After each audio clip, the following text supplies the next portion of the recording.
Okay, so I want you to picture a refrigerator. But forget the compressor, no humming sound. It weighs only 7 kilograms, and you can run it on a car battery. That sounds more like a high-tech picnic cooler than a kitchen appliance. You'd think so, right? But what we're actually talking about is a huge industrial project by the Indian manufacturer Godrej Boyce. It's called ChotuKool. Which means little cool. And this story is, it's a perfect case study in what people call frugal innovation. It's really about how they tried to reinvent the whole idea of cooling for the 80% of Indian households that had no fridge at all back in the mid-2000s. 80%. That's a staggering number. But it does raise a question for me. Why not just sell them a smaller, cheaper standard fridge? Why go through all the trouble? Because the standard model just didn't work there. A regular fridge cost something like 7,000 rupees, which could be months of income for a rural family. Wow. And even if you could afford it, the power grid in many villages is, unreliable. You have frequent outages. So your expensive fridge just becomes a warm metal box. A useless cupboard, basically. So Godrej sends its team out to actually live in these villages, which is amazing.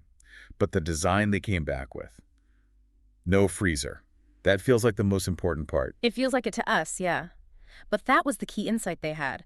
They saw that these families weren't stocking up on frozen food for the week. They bought vegetables daily. They boiled milk every day. And so they didn't need to freeze things. They just needed to keep them from spoiling for a day or two. Exactly. They just needed cool, not cold. And once you take ice out of the equation, you can ditch the compressor entirely. Okay, so what did they use instead? ChotuKool uses a solid-state thermoelectric chip. It works on something called the Peltier effect. That sounds complicated, is it? The name is, but the concept is surprisingly simple. Think of the little fan that cools the processor in your laptop. It's kind of like that. You pass a current through a special chip, and it makes one side hot and the other side cold. A small fan just blows the heat away. That's it. No liquids, no motor. That's it. A standard fridge has over 200 moving parts.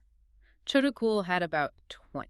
And that must have dropped the price dramatically. It did. They launched it at around $70, which was basically half the price of the cheapest regular fridge on the market. And since it's 12 volt, it runs on a battery, it's blackout proof. But okay, you have the right product. How do you actually get it to these remote villages? Yeah, you can't just open a showroom. This is where their business model innovation really kicked in. They created something called the Saki network. Saki. It means friend. They partnered with local women's self-help groups. These women would become sales agents selling the units door to door in their own communities. That's smart. There's a built-in level of trust there that a corporate salesperson would never have. Absolutely. And for the actual logistics, they even partnered with India Post. The mail service. The mail service. It was the perfect last mile solution because, the post office reaches literally every address in the country. Okay, so right tech, right price, and a genius distribution plan. This should have been a home run.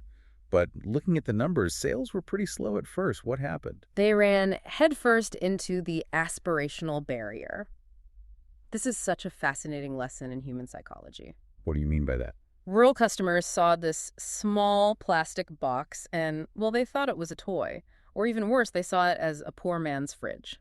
Ouch. So even though it was designed perfectly for their needs, they didn't want it because it didn't look like what they aspired to own. Precisely. They'd rather save up for years to buy the big, white, humming status symbol, even if it wasn't practical. So Godrej had to pivot. Hard. They didn't just give up. No, they rebranded. They stopped marketing it only as a tool for the rural poor and started targeting urban youth, students in dorm rooms, people taking road trips.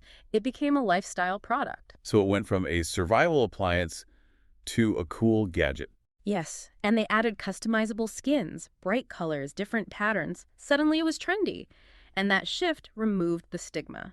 It also found this whole new life helping, say, small shopkeepers sell cold drinks, which created tiny businesses. It's incredible. It really drives home that frugal innovation isn't just about making things cheaper. Not at all. It's about a deep, empathetic understanding of the user's entire world, their needs, their finances, but also their psychology.